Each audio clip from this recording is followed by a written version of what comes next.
Hi, I'm Allison Dudas with Franchise Business Review, and I am so pleased to be here to talk to two of our Franchisee Excellence Award winners. I've got Kaitlyn and Gaby from FastSigns, who are co-owners along with their spouses of a FastSigns location in California, right? Mhm. Fabulous. So Yes. coming to me from California with their adorable sidekick, Trip. Well, thank you both so much for joining me today. You're welcome. Thanks for having us. Absolutely. So I'm so excited to talk to you because Fast Signs, the corporate office nominated your team for a Franchisee Excellence Award, which means that they've recognized you as being absolutely outstanding. Mhm. And I can't wait to hear a little bit more of your story and really get to how and what makes you such outstanding franchisees. So, firstly, I want to clarify. So, I keep calling you the quad, because you are a franchise that is actually owned by four people. So, can you explain to me? You can start with how this all happened, how all four of you came to own this together. I'd love to hear it. Sure. Okay. I'm going to take it from here. Um, I owned a company called Fullerton Photographics. We're in our 26th year of being in the photo industry. And in 2015, the franchise, so the leadership at Fast Signs, came to a meeting that I was present at with about 25 of my photo colleagues. And they presented an opportunity for our photo retailers to co-brand with the franchise. So um, they recognized rightly that the photo industry and the print industry needed help and needed help for survival. It was a really smart move on their part. And so at that meeting, literally everybody was checking their zip codes to see if a territory was available in their town. And that was the start of now what is three franchises that we own. Um, Wow. but at that point, we co-branded, we located inside our Fullerton Photographics building. In 150 square feet, we opened. And within a year, we had purchased an existing Fast Signs in a neighboring town. And it was at that point that I started to think about the business as a business that would be awesome for younger people, Mhm. specifically smart young people that technology was a way of life for them. And just the energy that it takes to be successful and to build a really great team would probably be likely better to come from younger professionals. And I reached out, Kaitlyn and her then fiance, I guess, right? Or not Mm. even. Yeah, Then probably not even at that time. were living in Michigan. Both of them were successful in their own right. Kaitlyn was doing senior level event production for Quicken Loans and Rocket Mortgage, and Aaron was finishing his MBA in data. Wow. Unbeknownst to me, I was more reaching out for Kaitlyn and Aaron to move back to California, but for Kaitlyn to come and be part of the business and eventually, take over the business. At that time, there was only one. Um, she gave me an ultimatum and she said, we would love to do it under one condition. If you can find a way to pay for both of us, find a way to pay for both of us, or you don't get either of us, basically. And, that was it wasn't a tough decision because I knew they were going to be perfect. I had been to a convention the year prior and I'd seen really smart, energetic professionals moving into the franchise world. I saw attorneys, I saw CPAs, I saw people leaving big careers, MBAs, thinking, what a great opportunity to own my own business. And I looked around and compared that to what I had just seen at a photo conference. And it just hit me like a ton of bricks that this would be perfect for young, smart entrepreneurs. So when she gave that ultimatum, it was like, okay, we'll figure out how to pay you guys. Get out here. And that was That's 2019. end of 2018. End of Yeah. 2018. By 2019, she had finished her role and they had moved to California. Mhm. I love that. It's like the lengths that a mom will go to be like, come back home and then have grandchildren so I can be near, You're right? exactly right. That was my motive. Our oldest son is in Minneapolis with his two daughters, and then we have another son that's here. But I wanted to our daughter to be close by. And it was a big deal because we have always had a really great relationship growing up. Kaitlyn's the youngest of three of our children and quite a bit younger than her brothers. So it just was one of these things where we really thought long and hard about relationship first because Yes. family businesses are notorious for being difficult. Mhm. Sure. And then you have four people. Right. The And when quads. I know.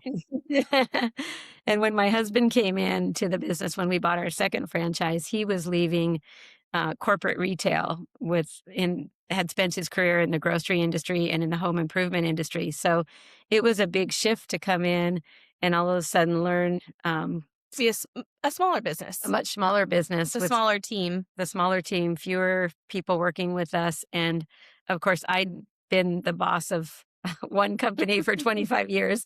He'd been the boss of other companies for that same length of time. So that was a little, there's been some defining moments there. I think we've sorted it out much better since Kaitlyn and Aaron came on the scene, wouldn't you Yeah. say? And then COVID helped us sort things out really. Yeah. Yeah. Yeah. So talk about that because I am curious because obviously all four of you bring a tremendous amount of skills and knowledge to this business. And I'm very curious about how you divvy up the responsibilities, how that works out. Yeah. So I think in a lot of ways, what Gabby was saying in terms of our roles during COVID, those were really defined. Um, 2019, end of 2019, we were able to purchase the building that one of our locations is in now.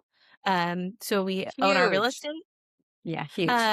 But we moved in March 1st of 2020 into that building. Oh my So God. brand new building, new equipment, new everything, Knew everything. really. And 2 weeks later, everything changed.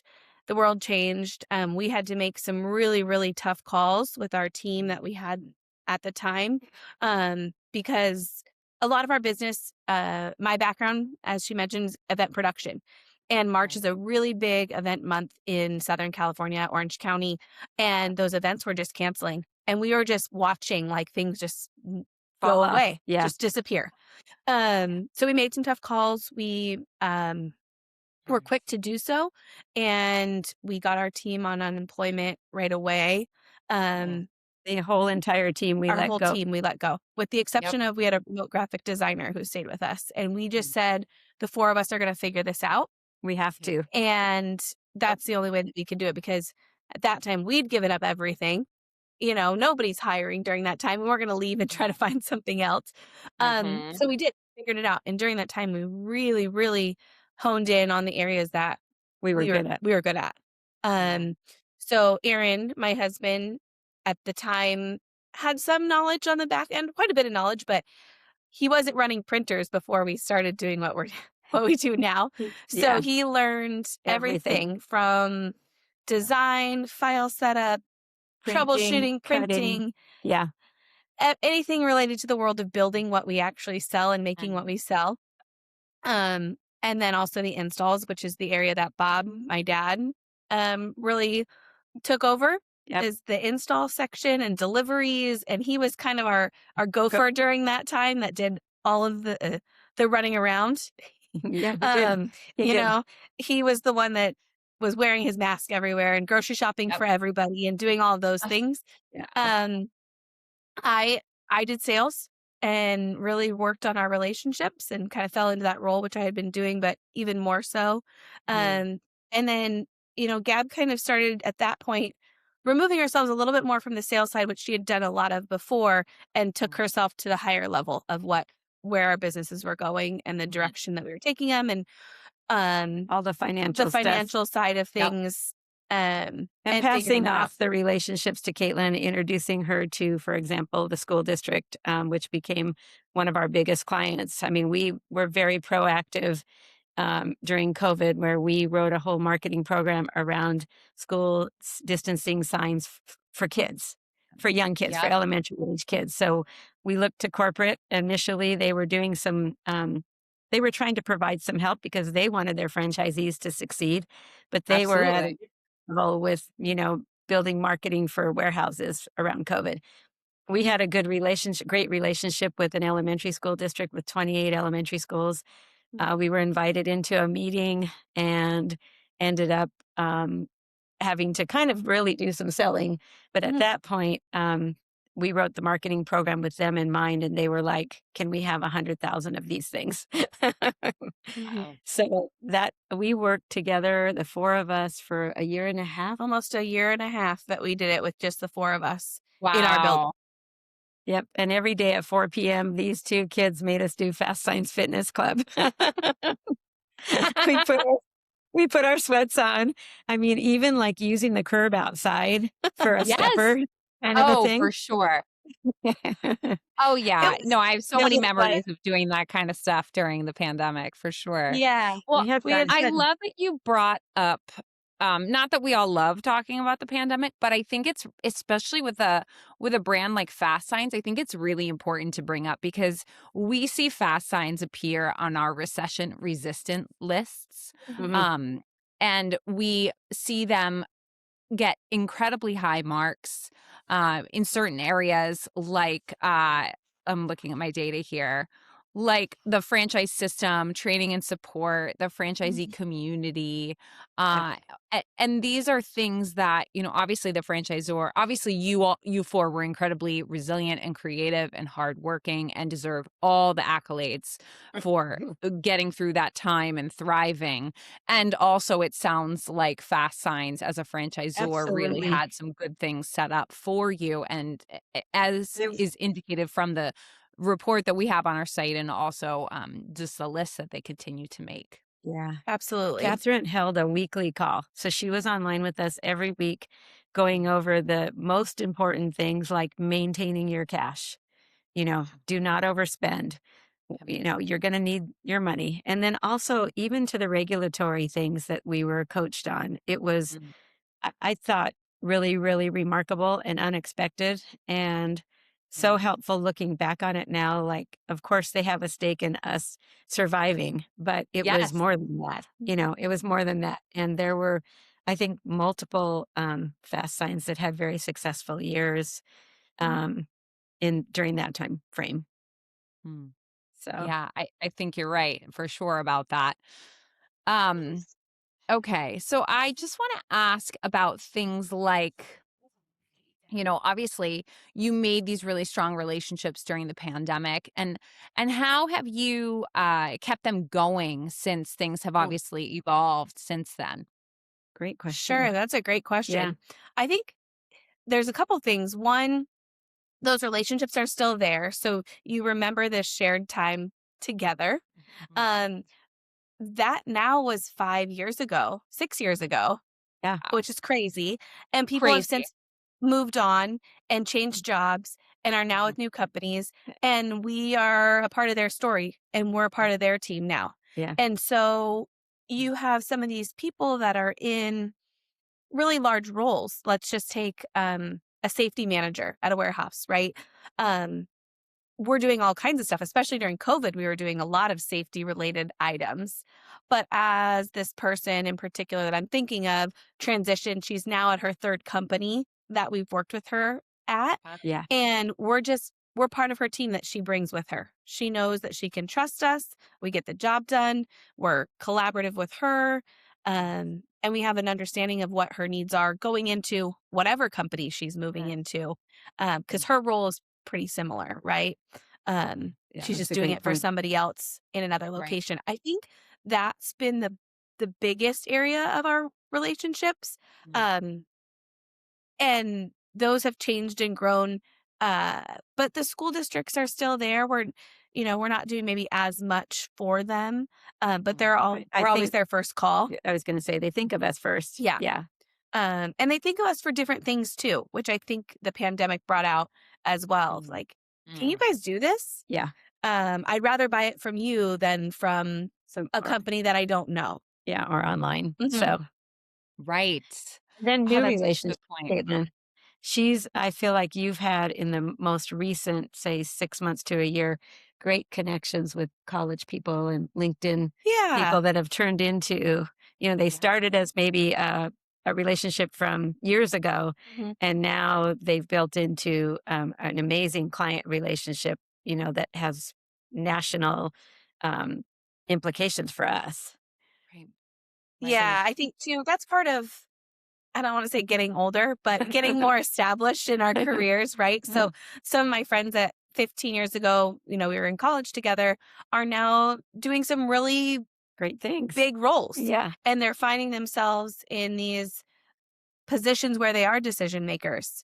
Mm. And it's also just having those relationships and continuing those things that we've been able to do. And so now when some of my friends call, I'm like, yeah, we got it. I'm glad you're in this role now. Let's do Let's it. do 20 locations together. Yeah. Yeah. Oh, I love Yeah. that. It's so interesting Mm. because I just had a conversation with a franchisee from an entirely different industry, property management, right? Not fast signs, right? Totally Yeah. different. But the common theme for her with her success was exactly what you were just talking about, Kaitlyn, relationships. Yeah. And, maybe they start as personal relationships and they turn into professional relationships, or the ability to maintain these professional relationships and being that trusted resource for people. Yeah. And you don't have to be this like salesy, loud, Exactly. Pretty much promotional none of that. Right. promotional person to be successful as a franchisee. You really just have to be somebody that people can count on. Yes. And Yeah. and it sounds like all four of you are that, which is just so Yeah. cool. In different In ways. different ways. Yeah. We have fobs. Those are friends of Bob's. Um Yeah. 'Cause and those are the ones that get things for free. or the next day. And we're like, "What? You told them they were going to get what?" He's like, "Well, we can do it." Well, that wasn't the point. Yes, we can do it, but you just met this guy yesterday. Yeah. So I we love all it. have our little relationship building Yeah. tools. Yes. Plus, I think just listening to Jennifer at the FastSigns convention recently, she was talking about how the cycle of buying and what buyers really, really want today is trust. That's their number one thing. They want to be able to trust you. And like Kaitlyn we're kind of the epitome of that. If we say we're going to do something and it's 3 o'clock in the morning, in the rain, we're still going to do it. And you can always count on us. And I think that's so valuable to people to be able to trust that you're going to get it done, that you're going to follow through, that you're not going to leave them stranded, and you'll ultimately make them look so good. Yes. Oh, I think that's so true. I think that's Yeah. so true. What now when you kind of got out of when we all kind of got out of the pandemic, obviously it didn't remain just a 4-person team. So Right. how many people do you employ currently? Gosh, gotta count them Because you all. have 3 locations. So probably I think right now we're at 11. 7, I think. We're included in that number. So 7 others, maybe 7, 8. 8. It ebbs and flows a little bit. But we do have our first hire after COVID is still with us. Yeah. Um, First, second, third. First, second, third. Yeah. Fourth, A fourth, maybe? maybe. Fourth. We've got one that's switching industries right now. We're really excited for him. Yeah. And our designer also wanted to switch industries, which just happened at the beginning of this year. Yeah, like But after 9 years. Yeah. 9 years, 10 or 12 years doing graphic design, he was just like, I think I'm just burnt out. I Yeah. think I just don't want to do this anymore. And you know what? That's good. We were part of his journey, and he was part of ours. But it was a good Time change for him to go. Yeah. and transition into what he was more passionate about. But our team is fantastic. They're great. And we've worked very hard we were very particular when we were hiring back. Really, really, really particular. And I think that's a really unique and different strength in from our generation, my husband's and my generation, to Kaitlyn and Aaron's generation, the idea of really building a business around your culture and core values. And it's been so evident and important to them from the very beginning when we hired our very first hire after COVID, that these are our core values and we're not wavering, and we want to hire around those, and we want to build a culture of people that all believe and can work within what we feel is so important as business owners. So, and maybe my husband and I had those in the background. We know what core values are. We know what culture is. But now we actually have a 20-foot wall that states our core values, and these guys talk about culture, and we're always trying to do a team out. By we I mean they are always trying to do a team outing to bring our team closer, and it's worked. Right. I mean, I think Yeah. it's really worked, but it wasn't something on the top of my radar 25 years ago when I bought a photo company. Not at all. But we do other things too beyond just, team outings. We're Yeah. doing quarterly reviews Reviews. with everyone to make sure that we're all on the same page. We have promoted from within. We have our fridge is always stocked. We With- always have snacks. We have stuff to Yeah. make sandwiches, just making it feel like an environment that you want to be in. Yeah, exactly. I'm just so glad that I got to talk with the two of you. You were nominated by FastSigns Corporate for your leadership, your community involvement, and because you're consistently in the top 25% of performance for your centers. And I know that you're about to open your third, or did you just open your third? We're about to open our third. Yeah. Well, huge congratulations. Thank And you. just to give a little bit of accolade to FastSigns. So this is a brand that gets a lot of good feedback from its franchisees. So just to give you a little bit of a highlight for those who are watching, 97% of franchisees of FastSigns are likely to recommend this franchise to others, which is really, really high. And 93% of franchisees agree that they enjoy operating the business. So I just want to draw attention to that. FastSigns is also one of the brands that shares their full report on our website, franchisebusinessreview.com. So you can actually go to franchisebusinessreview.com and go to FastSigns brand page and download their report, where you can read actual franchisee comments and ratings about what it's like owning a franchise and being a part of this system. And I just think that's so valuable, because we definitely need to do, if you're interested in buying a franchise like FastSigns, you want to talk to franchisees, you want to get the scoop, you want to get the dirt, and this is a great way to do that. So I just want to thank you both so much. Trip, thank you. You were amazing, truly inspirational. Give me a break. He's so cute. Thank Huge you. congratulations, Kaitlyn, to you and Aaron. Thank you. And so Gaby, Bob, Kaitlyn, Aaron are the franchisees of soon to be 3 FastSigns in California. And congratulations again on receiving the Franchisee Excellence Award for 2026. Thank Thank you. Thank you.